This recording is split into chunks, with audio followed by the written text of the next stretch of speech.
Buenas tardes, buenas noches. Hay diferentes usos horarios en el resto del mundo y nosotros aquí transmitiendo, en mi caso, lo que creo Dios me dijo que diga, y estamos felices. Insisto, voy a repetir algunas cositas que dije antes de conectarnos. Muy felices, muy contentos de que ustedes se conecten, de que estén del otro lado, a los que siembran, a los que llaman toda la semana y dicen River es mi hogar. Los mensajes me alientan, me alimentan, me han sostenido en los últimos años. Así que gracias por estar ahí, gracias por ser siempre parte de este río que no se detiene. River significa río, le cuento a los que son de otros países.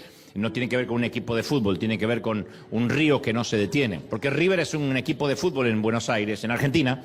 Y entonces siempre me dicen, ¿por qué no le llamaste Boca Juniors, el Barça Arena? Y bueno, porque no es, River significa un río que no se detiene, un río que como lo vio el profeta Ezequiel, que cuanto más se aleja del altar, más profundo es, y donde llega ese río, los frutos nunca faltan en los árboles, es temporada todo el año, así que tiene un significado muy especial. Y arena es la forma del edificio, que es redondo, como una suerte de 360, porque a lo mejor hay gente de otros países que dicen, y tienen los servicios en la arena, pobre, que Dios les dé un buen piso. Es la forma, entonces aclaro, nunca lo aclaro, pero bueno, siempre, nunca está de más. Muy bien, así que Dios te bendiga, Dios te guarde, bienvenidos a todos los que están aquí, los que están en casa. ¿Estamos listos para que Dios nos hable? ¿Sí o no? Muy bien, listos. Melanie Jasper dice que su hijo Cooper nació con una sonrisa en su rostro.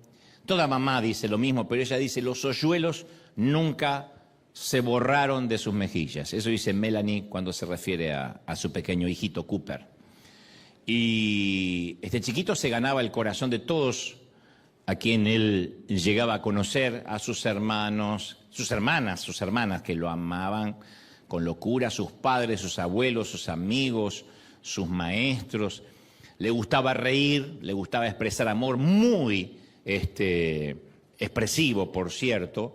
Su padre, con cierta parcialidad de padre, y no lo culpamos, decía que su hijo era perfecto, decía es perfecto. Y Cooper también nació en la familia perfecta, habitantes de una granja, temerosos de Dios, cristianos de casi toda la vida, muy felices, la familia muy felices.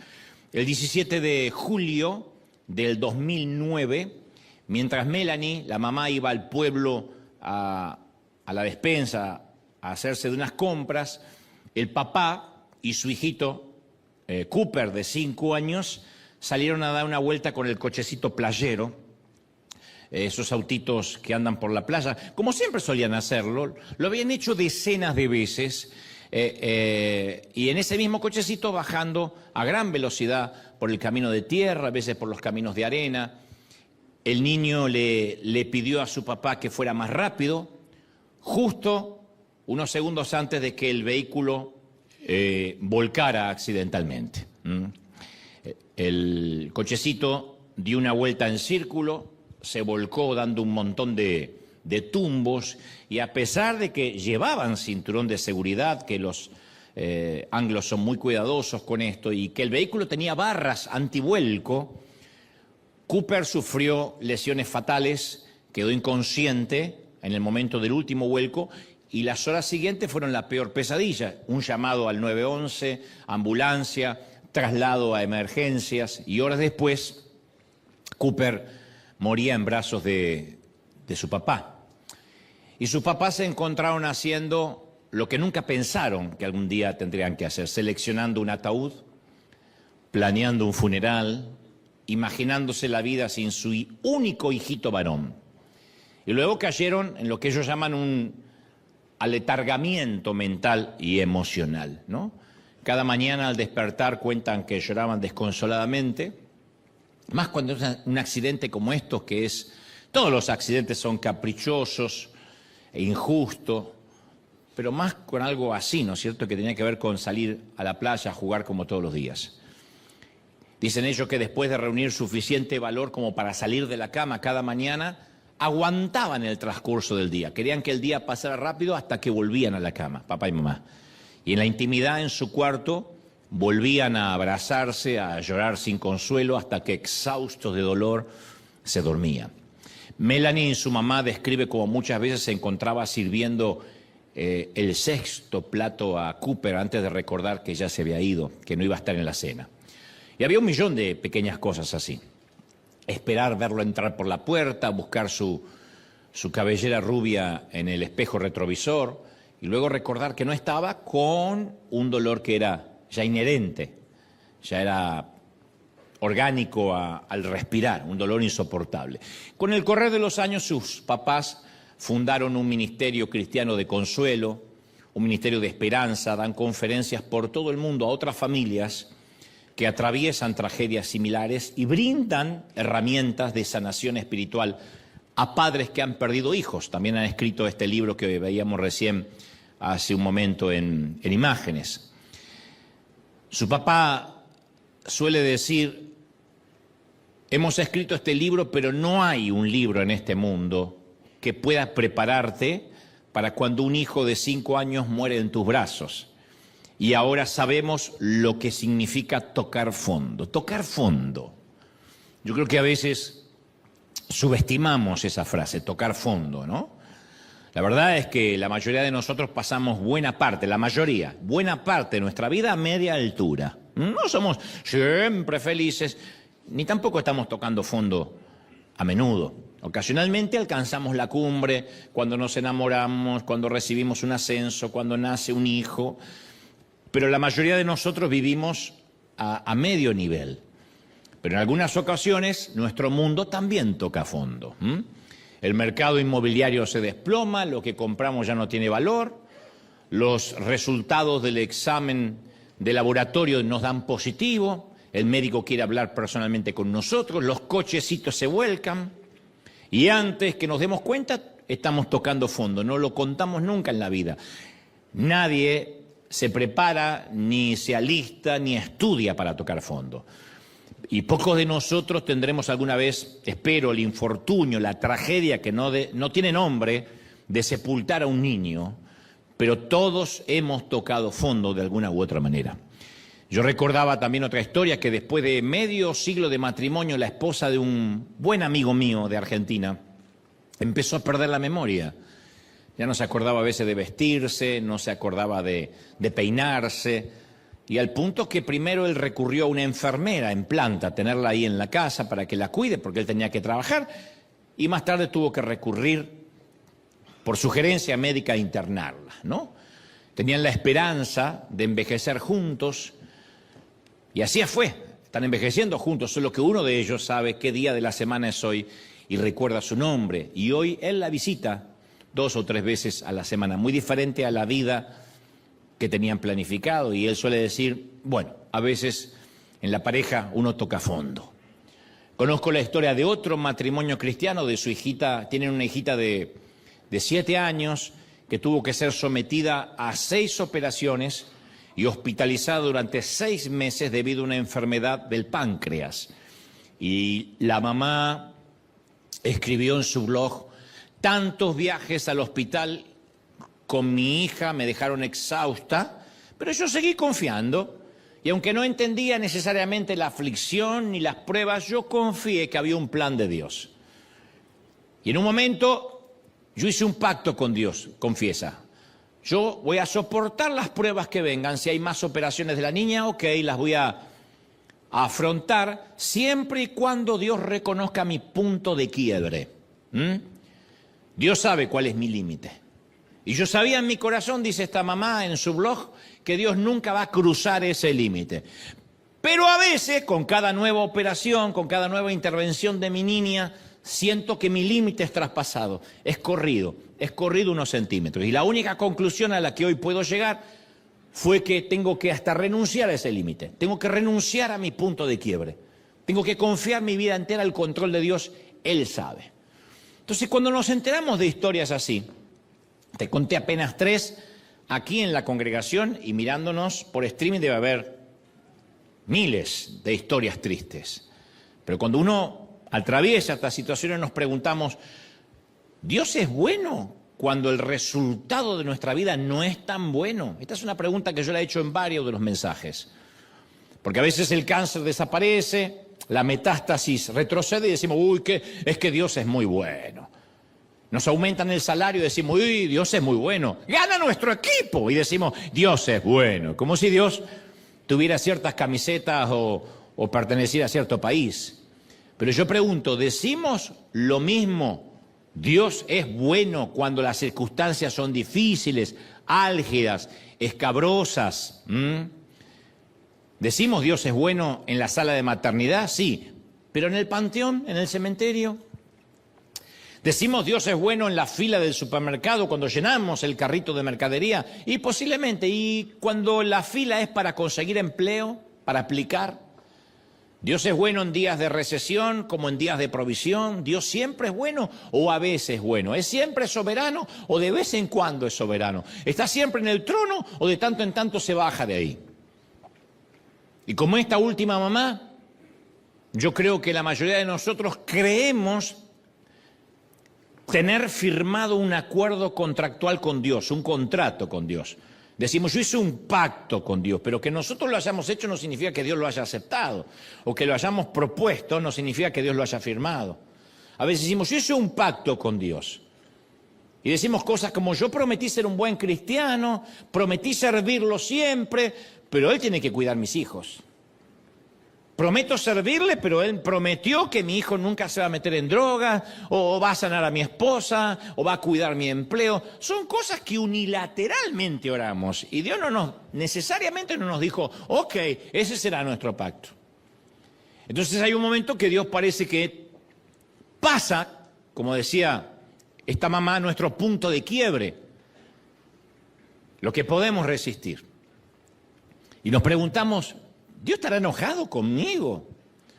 ¿Será que lo superó Satanás? ¿Será que metí la pata y esta es la cosecha de una mala siembra? Todos nos preguntamos eso. Esto no resiste la estatura espiritual de nadie. No son preguntas del nuevito, del neófito. Todos, grandes hombres de fe, se han preguntado, pero Señor, si yo te he servido toda la vida, ¿por qué tengo que bregar con esta enfermedad ahora en la vejez, en los años altos, cuando debería estar pensando en el retiro? Entonces, cuando atravesamos momentos difíciles, cuando los carritos vuelcan, nos preguntamos, ¿dónde está Dios en esta historia? Bueno, esta familia, la familia de Cooper, escribió un libro contando dónde Dios está en esta historia.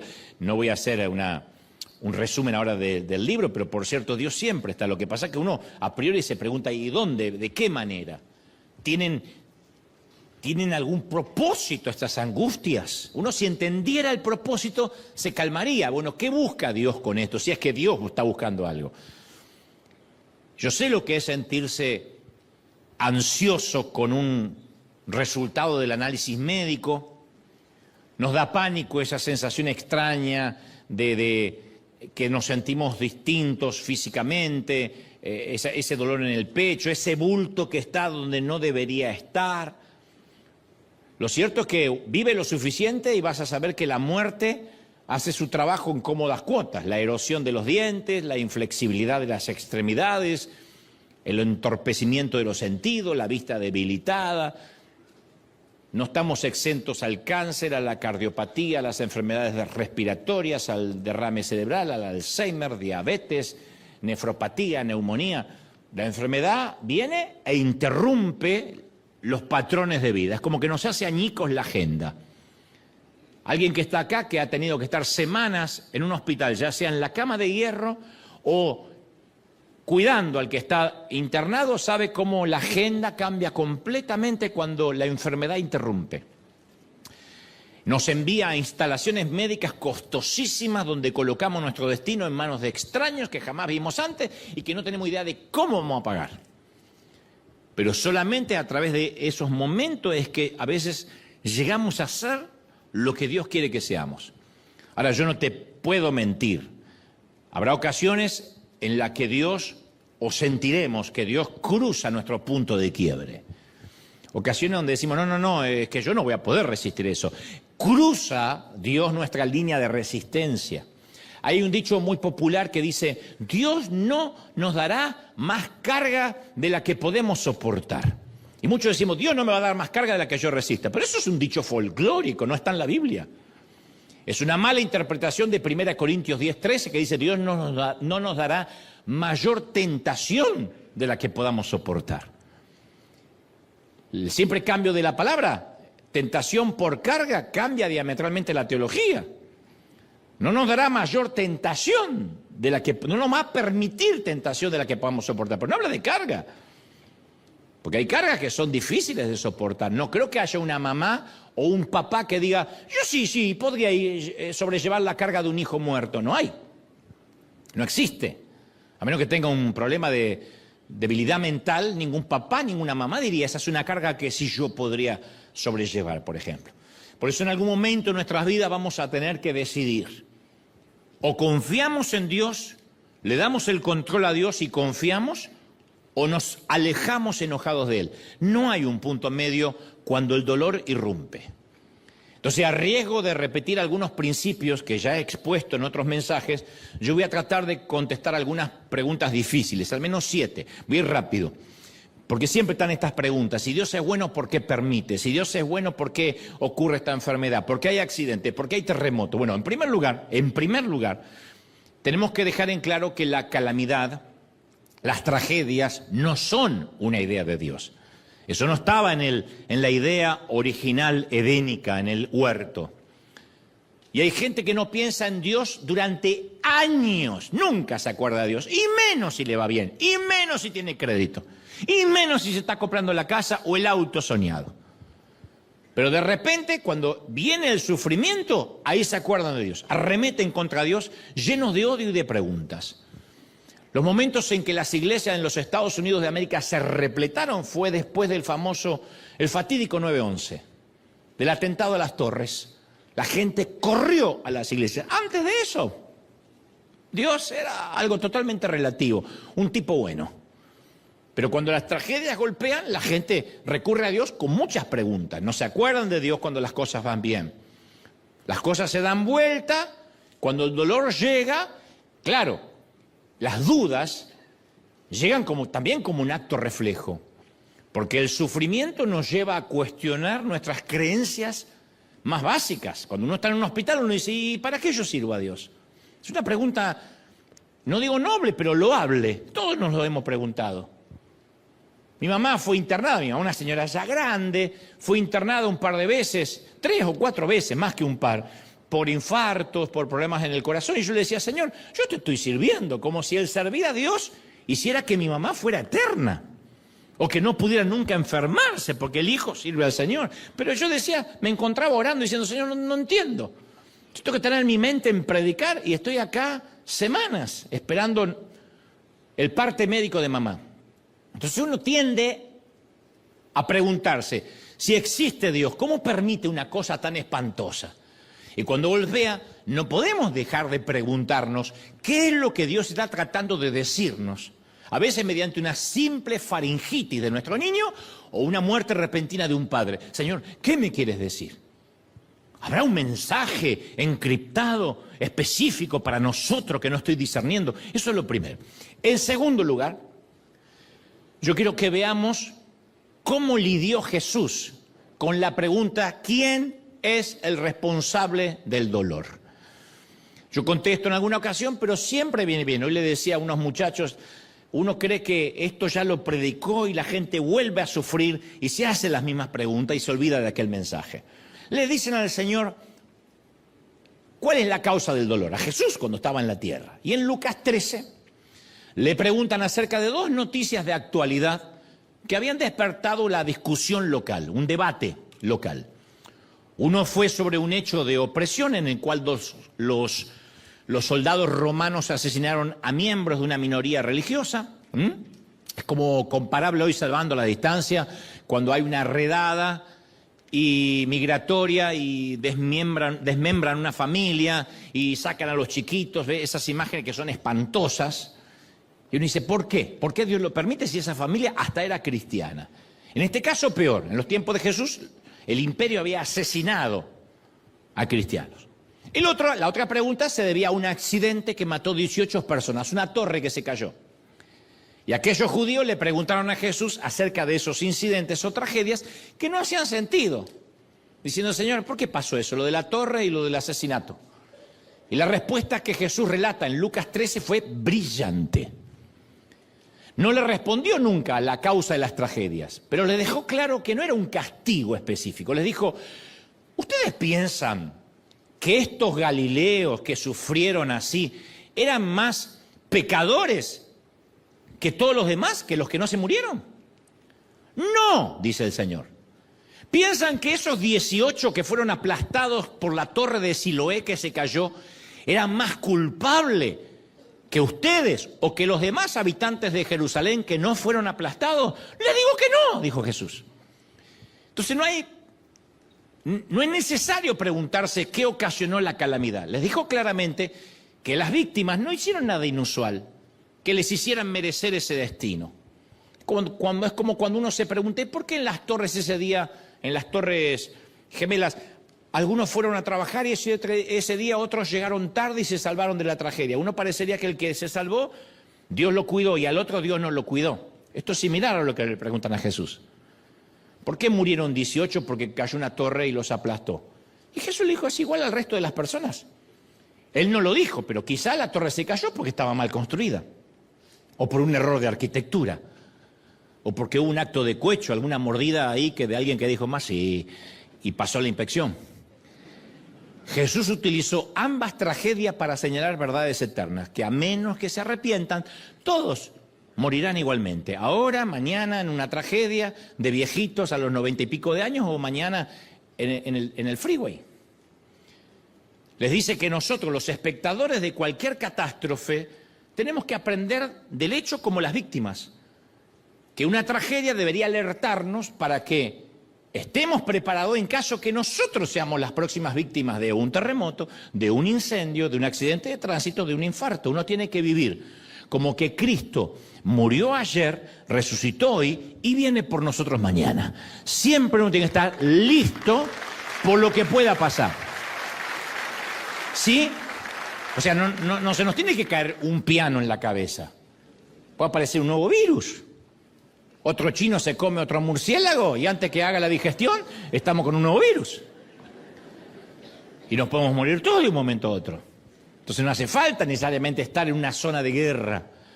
Una catástrofe nos unifica primero en un llamado al arrepentimiento, vivir siempre con la vida a cuenta con Dios, no cuando tomamos la Santa Cena de tanto en tanto. Y nos recuerda la brevedad de la vida, que esta es una vida muy cortita, aún el que diga, yo quiero vivir 98 años, es neblina. No existe, ¿qué son 98 años a la luz de la eternidad? Ahora, yo he estado con cristianos enfermos que se desesperan con la pregunta, ¿qué es lo que el Señor trata de decirme? O ¿cómo puedo tener más fe para sanarme de esta enfermedad? Ya hice todo, oré, me ungieron con aceite. ¿Qué tengo que hacer para que Dios me sane? Ahora, yo no creo que Dios está tratando siempre de decirnos algo específico cuando algo nos duele. A veces es negligencia nuestra. Come como una bestia y vas a ver que Dios te va a tratar de decir a través del estómago, o de las enfermedades, o de las arterias tapadas, de la falta de ejercicio. A veces simplemente es desidia nuestra y a veces es simplemente pertenecer a un mundo caído. El dolor y el sufrimiento son parte integrante de nuestro planeta y los cristianos no estamos exentos. La fe en Dios no es un seguro contra tragedias, seguro contra enfermedad. Ese es el falso evangelio. No es Amway, no somos Herbalife. No es un multinivel, que cuanto más alto subimos menos nos enfermamos. ¿Cuántos pastores hay enfermos? Apóstoles con problemas. Entonces, no tiene nada que ver con que Dios nos quiera necesariamente decir algo a través de una enfermedad. ¿Por qué uno se agarra una faringitis? ¿Por qué uno se agarra una gripa? Y porque se agarra una gripa. ¿Qué querrá decirme Dios? Que te cuide, mijo, que te cuide. En tercer lugar, tenemos que convenir que hemos formado, nota el plural, estoy asumiendo la culpa, soy parte del cuerpo de Cristo, hemos formado a toda una generación de cristianos que ven a Dios en las promesas, pero no logran verlo en el proceso. Se predica muy poco que Dios se revelará a nuestras vidas durante los procesos. Siempre nos dice, cree en el Señor, aférrate a las promesas, decreta, proclama, declara. Pero para llegar a la promesa hay que pasar por el proceso, aún para llegar a la victoria hay que pasar por la batalla. Entonces hay mucha gente que viene a la iglesia los domingos, escuchan las promesas, pero luego tienen que enfrentar el proceso de lunes a sábado. El proceso para llegar a esa promesa. Y olvidan que Dios está más en el proceso que en la promesa. Lo diré otra vez, Dios está más en el proceso, como el alfarero, que en el cumplimiento de la promesa. El Señor dice en Isaías 43:2, cuando pases por las aguas yo estaré contigo. Cuando pases por el fuego no te quemarás, ni la llama arderá en ti. Nos encanta eso de que la llama no va a arder y que no nos vamos a ahogar. Pero hay que pasar por la llama y hay que pasar por el agua. Ese es el proceso. Hay una revelación de su gloria que solo viene con el dolor, con el proceso, si no, no lo vamos a conocer. Cuando pases por las aguas, va a haber un tiempo de aguas.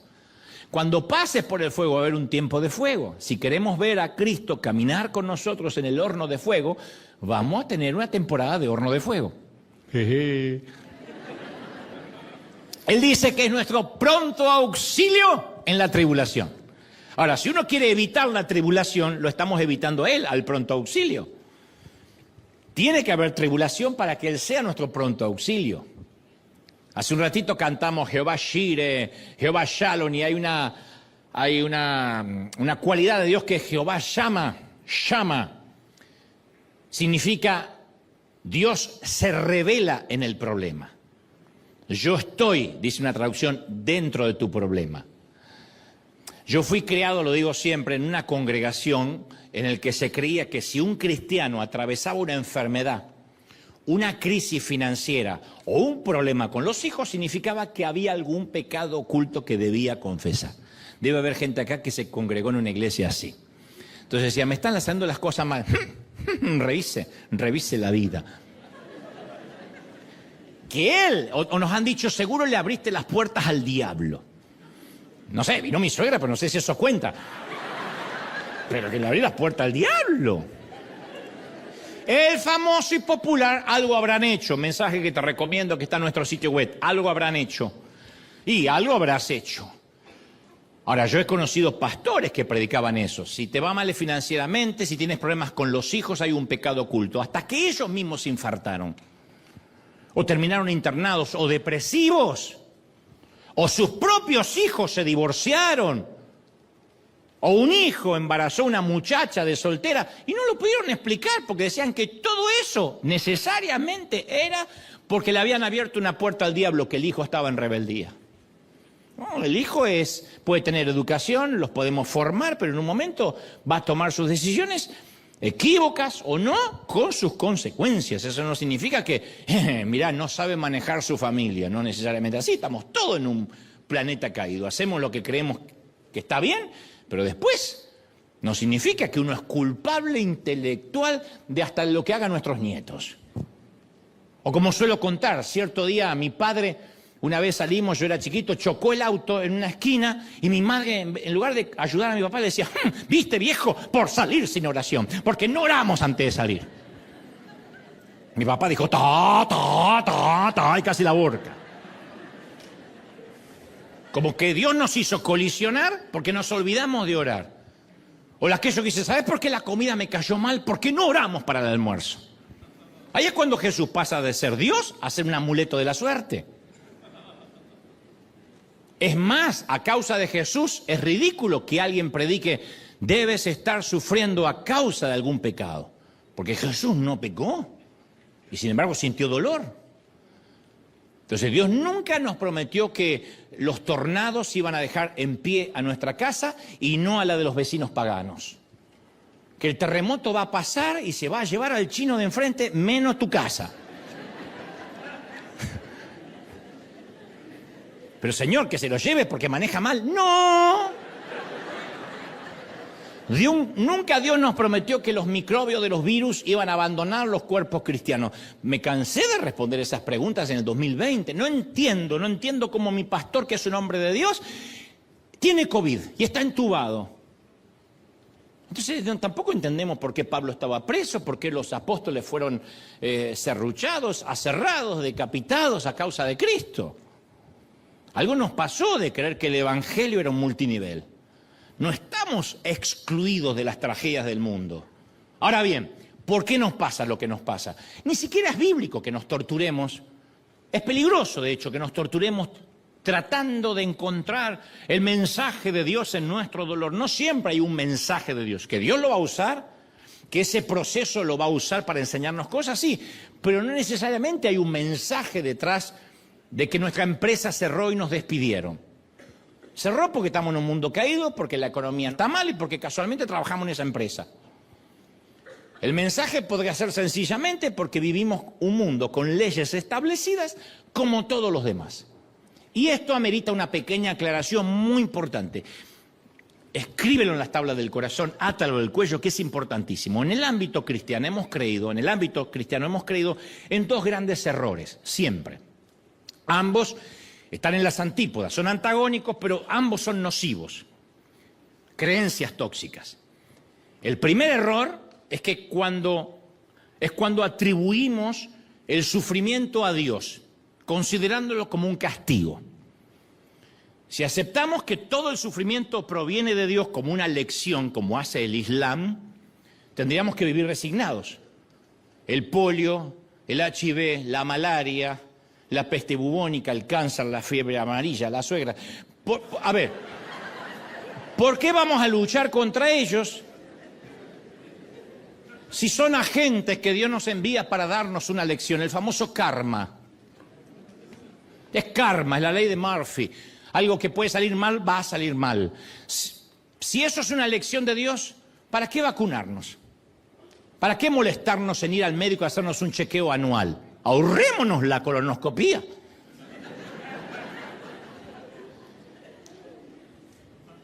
Si las enfermedades son un propósito de Dios, bueno, vamos a enfermarnos todo el mundo. ¿Para qué vamos a ir al médico? ¿Para qué nos vamos a curar? ¿Para qué hacer ejercicio? ¿Para qué salir a caminar si de algo hay que morir, como decían nuestros abuelos? Jesús mismo en sus días pasó combatiendo la enfermedad estando aquí. Nunca dejó de entrever Jesús que había que resignarse, que había que dejar de luchar. Los cristianos más que nadie tenemos el derecho y la obligación espiritual de luchar contra el sufrimiento humano. Si no, ¿para qué? Decimos el hambre no espera y repartimos comida o le hacemos casas a los abuelos de Cuba. Digamos, bueno, viven en la pobreza porque es una lección de Dios. Es una actitud pasiva, egoísta, taimada. No hacer nada porque, bueno, Dios lo hizo. Ese es un error, pensar que el sufrimiento viene de Dios y que aguantárselo. El segundo error consiste justamente en lo opuesto. Suponer que una vida con Dios no incluye el sufrimiento. Ese es el evangelio predicado en las cruzadas, en las campañas. Corra Cristo, venga y tenga una vida feliz. No, venga y tenga la vida eterna feliz con Él. Pero de este lado del sol se rige por principios. Por más que tenga Jesús, si soy egoísta y devoto de la Virgen del Codo, no voy a cosechar. Si no honro a mis padres, no tendré larga vida. Hay un montón de principios que funcionan como la ley de gravedad. Y es ahí cuando la gente compra ese evangelio barato o en oferta al costo, cuando sienten que después Dios le falló en el contrato. Yo nunca dejé de ofrendar, yo nunca dejé de congregarme, no entiendo por qué me toca vivir lo que me toca vivir. Entonces Dios no satisface nuestras expectativas, nos frustramos y decimos, ¿dónde está el mostrador de reclamo al cliente? Quiero que me devuelvan la ofrenda porque me vino fallado este evangelio. Entonces Dios nunca prometió un mundo aséptico, libre de dolor. Nunca te prometió hijos sin rebeldía, matrimonios siempre felices, mucha salud, nunca. De hecho, Jesús hizo una declaración en Juan 16:33, dijo, en este mundo tendréis aflicciones, afrontarán problemas. ¿Por qué nadie pega eso en la nevera? O en el parachoque del auto. En este mundo tendré aflicción. Y después dice, pero anímense. Yo he vencido al mundo. O sea, al final, él termina ganando. Es como tener el fixture sabiendo que Argentina va a salir campeón en el próximo Mundial. ¿Para qué lo vamos a ver? Que ni vaya a México a participar, ganamos nosotros, algo así. Es una metáfora. Por eso Chile no va, ni siquiera va. Dice, va Argentina, ¿para qué va? Pablo dijo en Romanos 8:18, lo que ahora sufrimos, no es nada comparado con la gloria que Él nos revelará más adelante. Uno dice, sí, hay gloria, pero no nos perdamos esto, lo que ahora sufrimos. No dice, no vas a parar de sufrir. Pare de sufrir. No está en la Biblia, es un invento de la Iglesia Universal del Reino de Dios. Pare de sufrir. Eso se cura con aceite de Sion, con el manto ungido. Eso no está en la Biblia. Acá se sufre. Si quieres parar de sufrir, es enfrente donde está la palomita. Ahí es.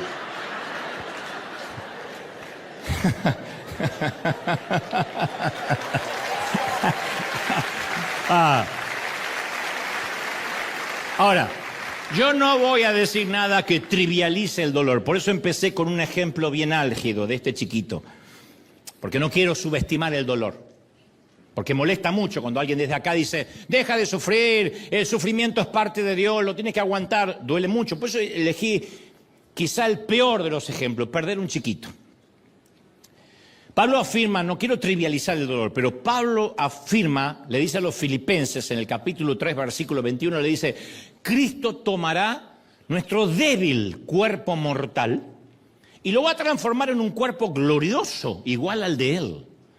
Ahora, ¿es bonito ser sanados aquí ahora? ¿Y cómo no?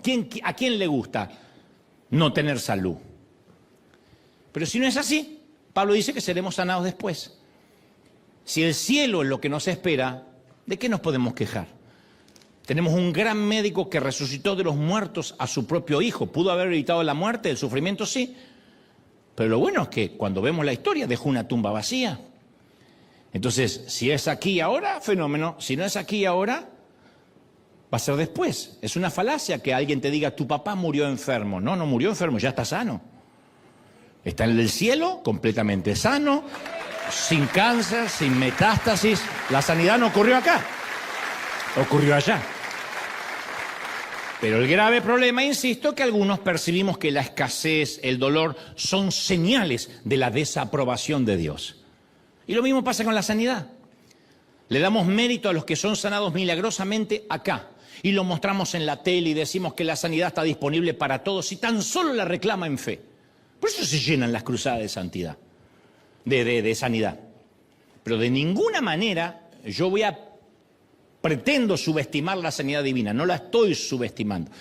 Lo que digo es que el énfasis moderno en la sanidad milagrosa tiene el efecto secundario de hacer que aquellos que no son sanados se sientan como que Dios no los ama tanto. ¿Sabe la cantidad de gente frustrada que se va de esas reuniones? Porque uno ve los testimonios de aquí arriba, haga lo que no podía hacer, agáchese. Y hay una pobre señora allá que no se puede agachar y que oró igual. Entonces, en una noche de milagro, el que tira las muletas se lleva el aplauso. ¿Y cuántos regresan a sus hogares en silla de ruedas preguntándose, apesadumbrados, por qué la fe le falló? Todos tenemos ojos que pueden necesitar lentes, huesos que se pueden fracturar, y ni te cuento cuando uno se pone más grande, qué fácil que fracturarse, dientes que reemplazar, próstatas que se agrandan, menopausia que no perdona. La vejez, ¿qué es la vejez? Es la suma de un cuerpo que se va deteriorando, es la ley de la entropía. ¿Cómo nos vamos a ir? Y un cuerpo se va deteriorando. De la cuna a la tumba, todos los días morimos un poco. Del útero al sepulcro, todos los días estamos muriendo. Eso es lo que a veces nosotros no nos percatamos. Por mucha cirugía plástica, por mucho botox, vas a morir como una tortuga ninja, pero vas a morir.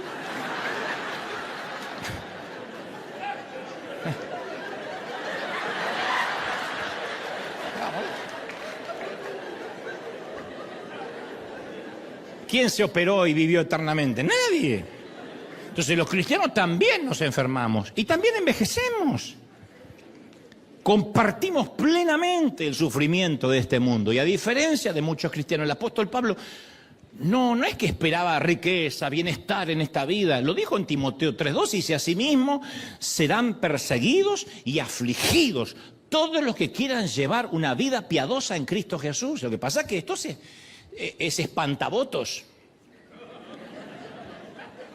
Cuando uno dice, venga Cristo para ser afligido por Él, ¿quién pasa al altar? Nadie. Dice, no, me voy al pared de sufrir. Por eso tienen éxito los pares de sufrir. Porque este aceite que te va a llevar. Y la gente lo cree. No quiere. Venga que va a sufrir con el Señor y va a aguantar y va a soportar y va a pasar su línea de quiebre. No, nosotros queremos que nos prometan no sufrir. Y sabemos que nos venden un efecto placebo. Sabemos que cuando vamos a esas congregaciones donde todo es paz y felicidad, son timadores. Pero nos hace sentir bien. Una persona enferma y afligida no es menos espiritual.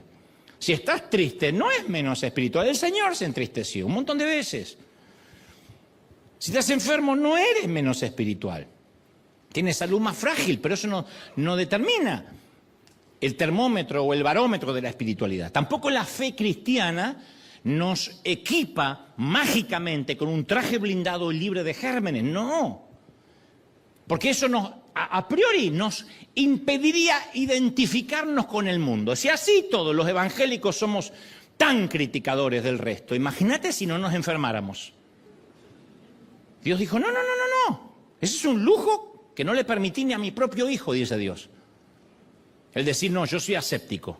Entonces, sostener la idea que convertirnos en cristianos nos va a garantizar salud, prosperidad, es una falacia, es una herejía absoluta. De hecho, todas nuestras preguntas acerca del sufrimiento deberían filtrarse a través de lo que conocemos sobre Jesús, que es la única foto que tenemos de Dios, Jesús.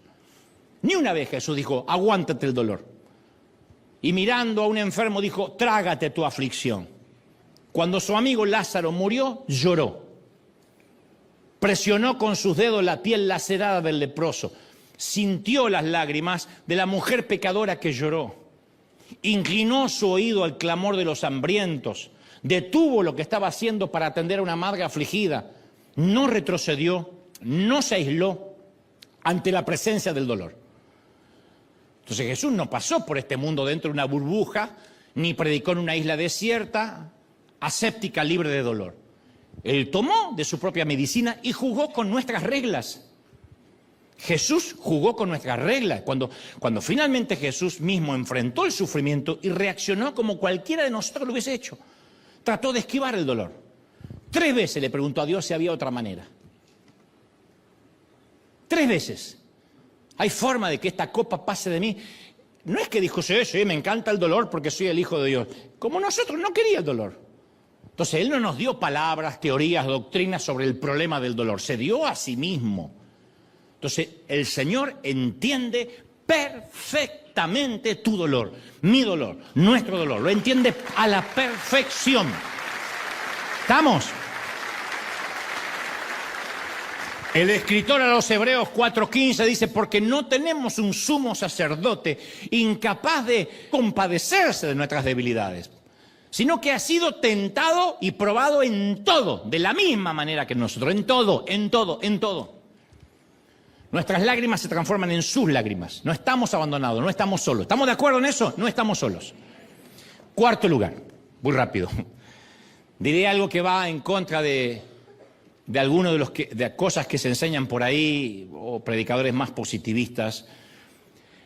No tengamos vergüenza de confesar que estamos atravesando dolor. No somos menos espirituales por eso. Habría menos hipocresía en la iglesia si dijéramos, ¿cómo estás? Deprimido. ¿Podrías orar por mí? ¿Por qué? No tengo ni idea. ¿Qué es la peor depresión cuando uno no sabe por qué? Qué lindo sería. Oraríamos unos por los otros. ¿Y cómo está tu matrimonio? ¡Ja! Ni te cuento. ¿Y la suegra? ¡Ay, Satanás! Ora por mí. ¿Pero qué nos enseña? Confiese victoria. No le dé lugar al diablo. Quite la quejabanza.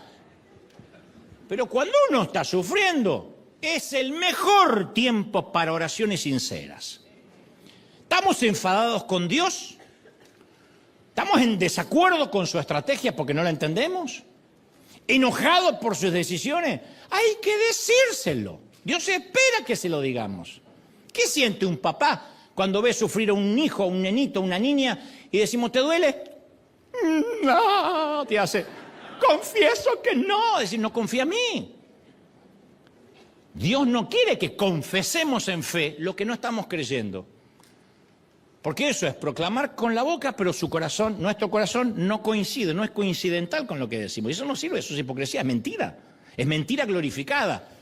En fe, yo voy a estar bien. No, si no estás bien, hay que decir, no, estoy bien.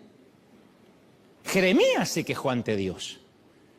Este antiguo profeta pastoreó a Israel durante un tiempo de colapso económico, de convulsión política, y llenó tanto sus oraciones y sus devocionales con quejas, que a su diario de oración se lo conoce como el libro de las lamentaciones de Jeremías. Porque alguien no se lo corrigió, dijo, no, las declaraciones en fe, las lamentaciones.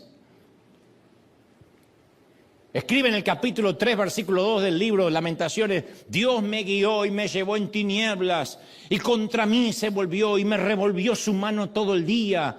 Hizo envejecer mi carne y mi piel, quebrantó mis huesos, me rodeó con amargura, me dejó en oscuridad, como los que ya están muertos.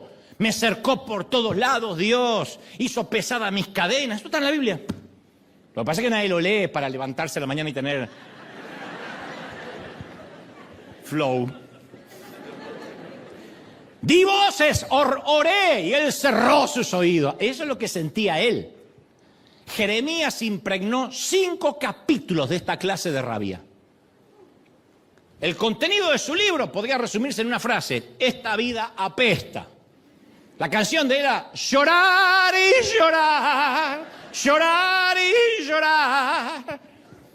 ¿Por qué Dios incluye lamentaciones en la Biblia si hoy ninguna editorial te permite escribir sobre tristeza? Porque dice que no es lo que la gente compra. ¿No será que incluyó lamentaciones para convencernos de seguir el ejemplo de Jeremías cuando uno sufre? Está bien exponer las quejas ante Dios. ¿Ante quién nos vamos a quejar? Las quejas suben, nunca bajan. En una empresa, en una iglesia, si las quejas bajan, es chisme. Si suben, hay posibilidad de que se arregle lo cual te estás quejando. Las quejas que bajan es murmuración. Las quejas que suben es oración. Salmo 142.2 dice, 142.2 dice, delante de él expondré mi queja. El problema es que exponemos la queja en la fila de River. En la mesa de café expondré mi queja. No dice eso. Dice, delante de él manifestaré mi angustia. ¿Delante de quién? De él. Está bien manifestar la angustia delante de él. Dios no va a hacer oído sordo a nuestra cólera. Incluso Jesús hizo oraciones con fuerte clamor y lágrimas. Quinto lugar. Vale aclarar que el desastre de la tierra que estamos viviendo vino en forma de Lucifer, el ángel caído.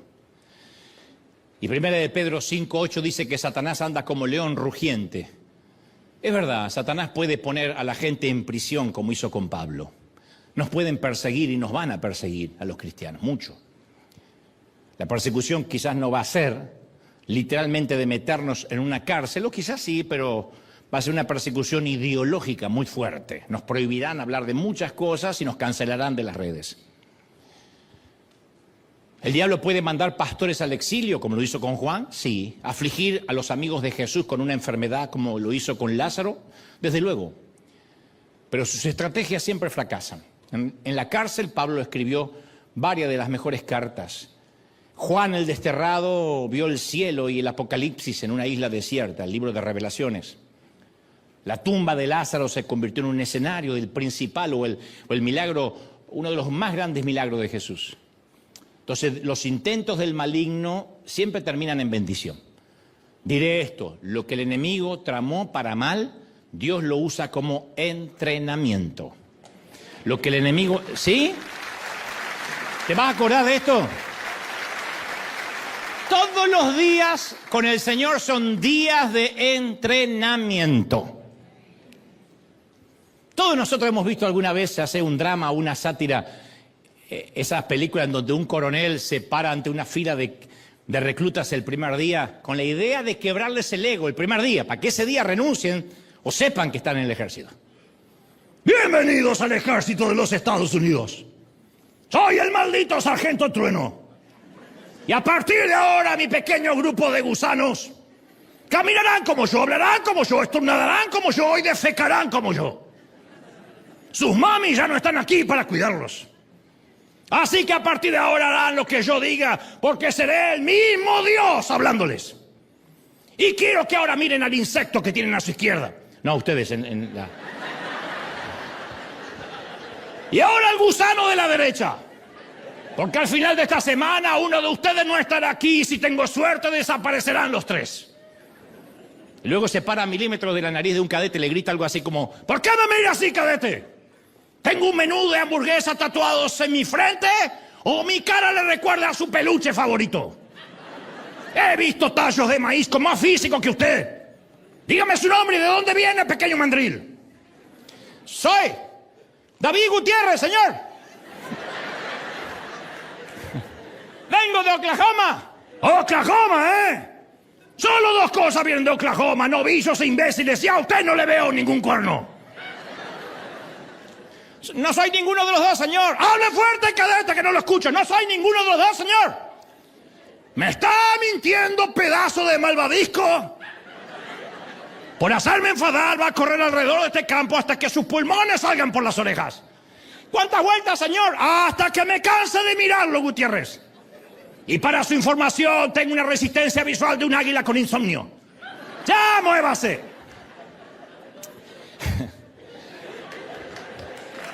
Y aunque nos causa gracia verlo en películas, no lo hacen para intimidar, sino para corregir actitudes de manera enérgica, que se entienda la seriedad de la instrucción, que esto no es el kinder. Y dicen que al exponer a los cadetes a altos niveles de estrés, los instructores los preparan para mantener la calma y la funcionalidad en situaciones de combate. En términos espirituales, si vemos nuestras tribulaciones como daños aislados, suerte, vamos a vivir amargados. Pero si las vemos como un entrenamiento, como un día de entrenamiento para nuestra madurez, que nos va a preparar para estar bajo fuego y mantener la calma cuando las cosas se pongan feas, todo adquiere significado. Dios ha decidido entrenarnos. Y mírame, confía en su plan de entrenamiento, confía, Él sabe lo que hace. Estás en un entrenamiento controlado. Lo vas a pasar. Mírame, lo vas a pasar. Tú dices, no, lo vas a pasar. Yo te doy mi palabra, conozco al entrenador. No conozco tu entrenamiento, pero conozco al entrenador. Lo vas a pasar. Vas a pasar. Santiago 1:2 dice: considérense muy dichosos cuando tengan que enfrentarse con diversas pruebas, porque ya saben que la prueba de su fe produce constancia, paciencia, para que sean perfectos, íntegros, sin que les falte nada. Y recuerda, todos los entrenamientos, todos son temporales, tienen un límite de duración, fecha de caducidad. Primera de Pedro 1:6 dice: en lo cual vosotros alegráis, aunque por un poco de tiempo, si es necesario, tengáis que ser afligidos en diversas pruebas, diversos entrenamientos. Las pruebas nunca duran para siempre, esta vida tampoco. Algunas pruebas van a terminar en esta tierra, todas habrán de terminar en el cielo. Ahora, ¿para qué Dios nos está entrenando? ¿Para qué? ¿Y por qué? ¿Por qué? Yo no pedí el entrenamiento, yo tampoco. Segunda de Corintios 1:4 dice: Dios nos consuela en todas nuestras tribulaciones, para que podamos también nosotros consolar a los que están en cualquier tribulación, por medio de la consolación con la cual nosotros somos consolados por Dios. Entonces nadie se autoinscribe en un entrenamiento intensivo de madres solteras. ¡Uy, qué lindo! Yo quiero ser madre soltera para entrenarme en eso. ¿Quién? Para el cuidado de un cónyuge incapacitado. ¿Quién se inscribe en eso? Por motus propio. Dios nos enlista, Dios se vale de lo que nos sucede para enrolarnos, para ponernos bajo bandera. ¿Para qué? Para enseñarles a otros lo que Él nos enseñó a nosotros en el entrenamiento. Nuestro proceso se transforma en nuestro mensaje. Esa es la diferencia de un predicador que predica sermones de escritorio al que predica sermones de proceso que vivió. Uno nota el peso, la diferencia. Si queremos saber en qué área y en dónde nos va a usar Dios, hay que prestar atención a qué nos duele. Eso nos da un posgrado de empatía. Solo podemos ayudar a los demás sin juzgarlos en aspectos que ya hemos sufrido nosotros antes. Nosotros vivimos esto antes y no vamos a juzgar al que tiene el mismo dolor. ¿Cuándo uno juzga? Cuando uno no lo vivió. Ahí es cuando uno reparte versículos como si fueran las frasecitas de la suerte de la galletita de Panda. Todo lo poquito que me fortalece, repítalo, porque nunca lo vivió. Por eso repartimos versiculitos como si fueran horóscopos. De manera que en lugar de pedirle a Dios que cambie nuestras circunstancias, nos empezamos a dar cuenta que Dios usa nuestras circunstancias para cambiarnos a nosotros, para que demos un mensaje de consolación. La vida dura, gente, es materia obligada. No es extracurricular, no se puede elegir. Como la gimnasia artística, el dibujo. La vida dura es materia obligada como las matemáticas. Y que esto quede claro, Dios no se deleita en nuestro sufrimiento, sino en el proceso. Lamentaciones 3:33 dice, Él no se complace en herir a la gente o en causarles dolor. Filipenses 1:6 añade, el que comenzó en vosotros la buena obra, la perfeccionará hasta el día de Jesucristo. Él no va a fallarnos, Él no puede fallar. Como dice Hebreos 13:21, Él nos hará aptos para toda buena obra para que hagamos su voluntad. Entonces no veamos nuestras adversidades como una interrupción de la vida, sino como un día de entrenamiento. Dios va a usar esta tribulación para algo bueno, te doy mi palabra. Hebreos 12:8 dice, esta disciplina por la que estás pasando, este entrenamiento, no es castigo. Y usa la palabra, es entrenamiento. Algo normal en los hijos de Dios. Dios está haciendo lo que es bueno para ti, preparándote para vivir de la mejor forma en la santidad divina. Esto es entrenamiento. El dolor es el mejor entrenador en cualquier disciplina. Uno no empieza ni siquiera a adelgazar hasta que no duele el cuerpo. Ya salí a correr. Si vienes así, no corriste. Estrenaste un look.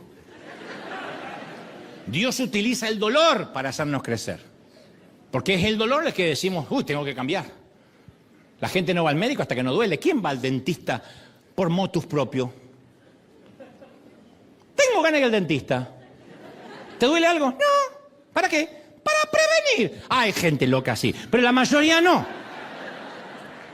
El dolor hace que reordenemos. Cuando nos duele la muela sola nos lleva, ¿o no? Porque es el lenguaje que no podemos ignorar nunca. Podemos dejar la Biblia en la mesa de luz sin tocarla. Meses, años. Podemos ignorar los mandatos de Dios, hasta el sermón del domingo.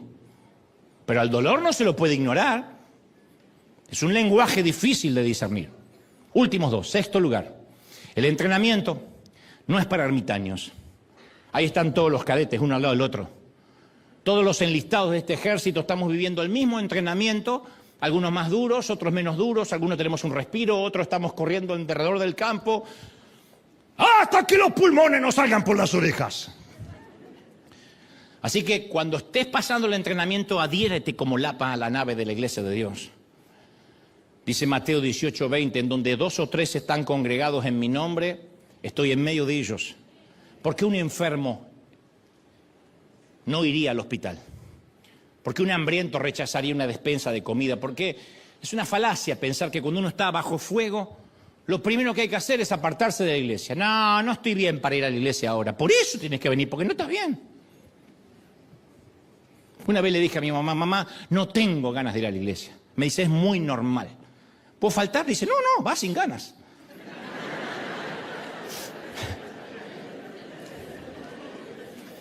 En una ocasión Moisés y los israelitas lucharon contra el ejército de Amalek y la estrategia militar de Moisés fue poco convencional. Encargó a Josué que comandara la batalla militar mientras él se iba a lo alto de un cerro a orar. No fue solo, llevó a 2 lugartenientes, a Aarón y Hur. Y mientras que Josué lideraba la batalla física, él luchaba en el campo espiritual. Aarón y Hur se ubicaron al lado de cada uno de su líder para sostenerle sus brazos en oración. Y los israelitas vencieron porque Moisés no dejó de orar. Moisés venció porque hubo otros que oraban con él. Entonces, escúchame, no te despegues del ejército. Tu matrimonio va mal, tus hijos están en rebeldía, estás mal económicamente, tienes que congregarte más que nunca. Acá, en casa, donde te congregues. No es el tiempo para decir, cuando esto pase vuelvo a Dios, porque Dios no quiere gente que primero se limpie antes de entrar. Él está para limpiarte, que primero te sanes antes de venir, Él está para sanarte. Y séptimo y último lugar, ¿cómo vamos a atravesar este entrenamiento?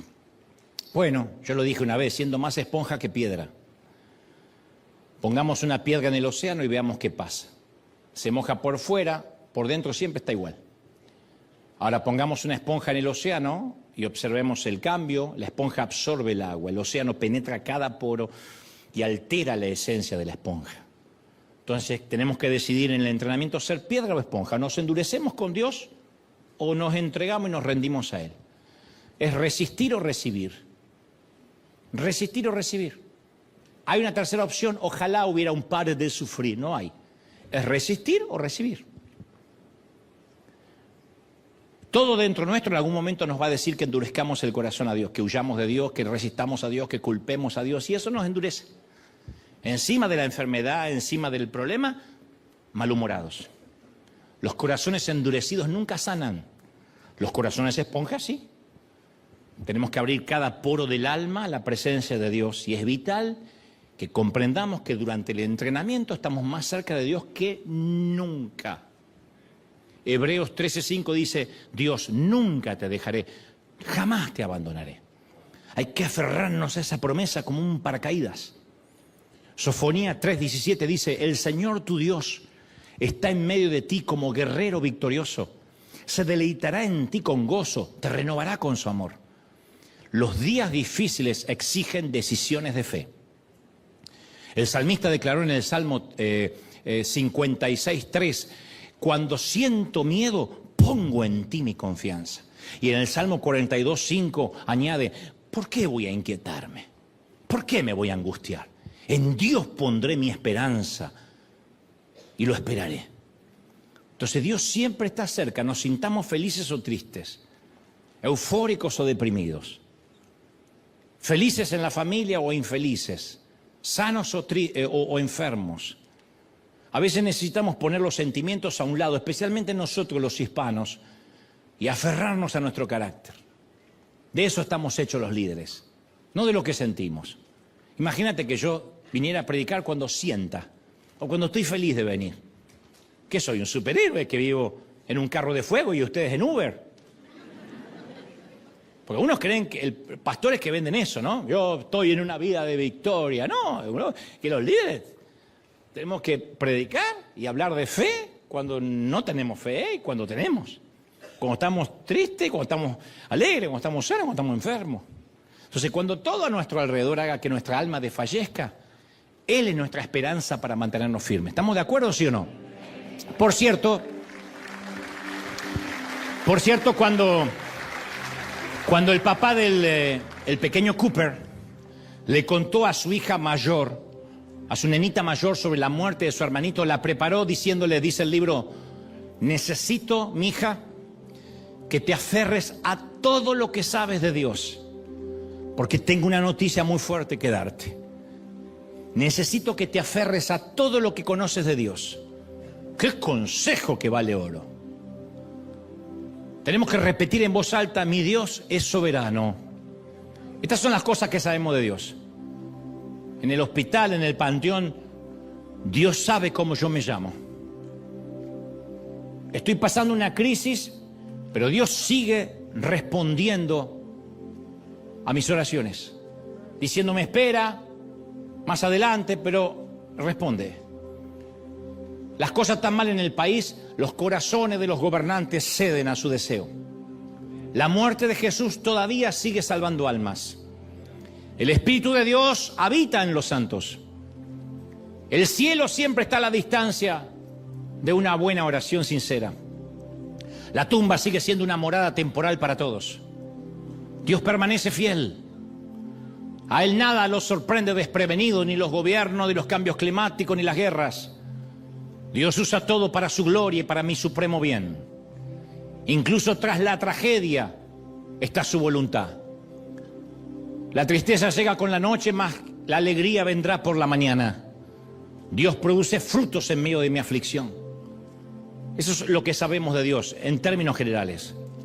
Agradezcamos que Dios nos muestra que podamos resistir más allá de nuestro punto de quiebre y celebremos que estamos atravesando días de entrenamiento. Celebremos eso.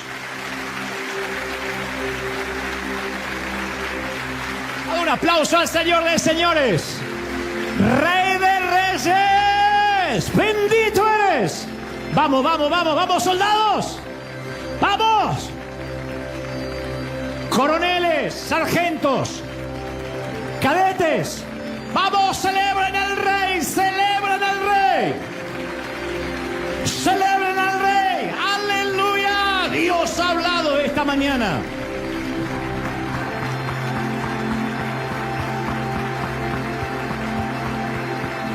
Te exaltamos, Rey. Uy, oramos al Señor Padre.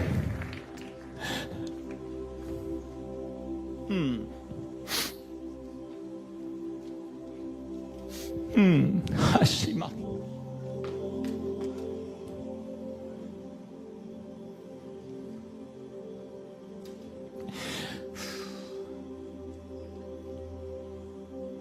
Levanta tus manos al cielo y vamos a orar.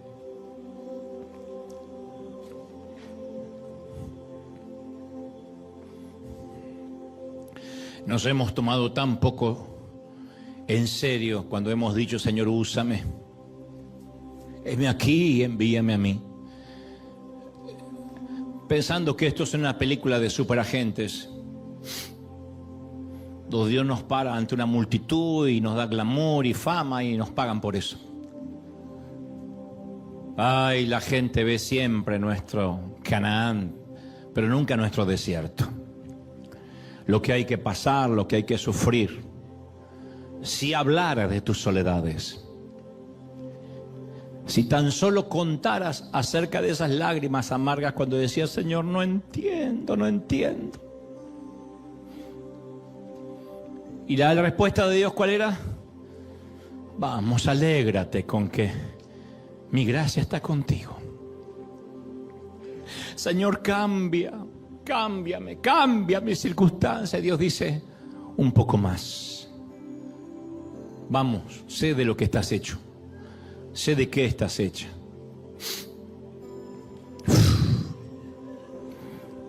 Ora al Señor conmigo. En casa. Dile, Señor, hoy es el día. Hoy es el día en que estoy entendiendo yo puedo ver cómo escamas se caen de ciertos ojos.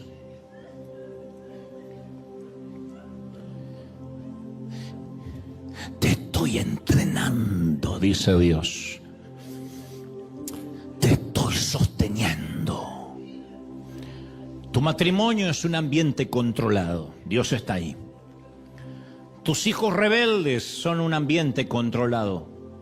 Dios les va a dar soguita hasta ahí. Tranquila, mami, tranquilo, papi. Tú y tu casa servirán al Señor, es una promesa. Tú entregaste a tu niño cuando era pequeño ante el Señor y dice la Biblia, nadie arrebata de mi mano los que son míos. Toma precauciones, claro. Educa, pero descansa en el Señor. Tú no eres mejor entrenador que Él. Él no es un coaching de frases cliché. Él irá duro, irá más allá de nuestro punto de quiebre. Y cuando decimos eso es algo que yo no toleraría, Dios dice, oh sí, yo te creé, yo te formé en el vientre de tu madre. Y cuando tú creas que te quiebras, yo te sostendré. Y si te quiebras, te vuelvo a hacer. Como el alfarero, te vuelvo a formar. Es necesario, Nicodemo, es necesario que nazcas de nuevo. ¡Wow! Impresionante. Vamos todos orando todos, aquí en casa. Vamos a orar, vamos a exclamar, vamos a decir, Señor, entiendo ahora mi vida con un propósito. No puedo prometerte que tus días de entrenamiento ya están por terminar. Cada uno tendrá su día de entrenamiento. Puede durar semanas, meses, horas, años. Whatever. Dios sabe cuánto. Dios sabe por cuánto tiempo. Y Él no está tan interesado en que lleguemos a la meta, sino en cómo lleguemos hasta ahí. Dile al Señor, gracias Señor, has visto potencial en mí. Se ve que has visto potencial en mí, por cuanto me estás entrenando tanto. Vamos, yo quiero escucharte orar, clama al Señor. Vamos, dile Señor, gracias, gracias, gracias. Dale gracias a Dios. Dale gracias a Dios, dale gracias a Dios. Bendito día en que Él eligió y vio potencial. ¿Sabes qué veo en ti, cadete? Una persona que llegará lejos, y sacaré esa buena versión de ti, a los golpes, a las buenas o a las malas, pero esa versión saldrá. Y serás conformado a la presencia, a la estatura de la plenitud de Cristo. Lima lo que tengas que limar, Señor. Saca lo que tengas que sacar. Te exaltamos, Dios. Solo estaremos 3 minutos más aquí en casa. No antes, sin despedir a la gente de sus hogares. Y decirte, si Dios te puso allí es porque tiene un plan y quería que escuches este mensaje. ¿Lo oíste? No sé dónde te va a llevar la vida, pero donde sea que Dios te lleve, donde sea que el Señor decida llevarte, te encuentres conmigo o con otros predicadores en el camino o no, nunca olvides lo que Dios te dijo hoy. Estás en entrenamiento porque vales la pena. Vales el esfuerzo. Vales las horas invertidas, las horas de vuelo. Vale la pena gastarse para Dios. Vale la pena gastarse para Dios. Lo vales. Dios te bendiga. Hasta la próxima. Vamos a decir aplauso al Señor de señores.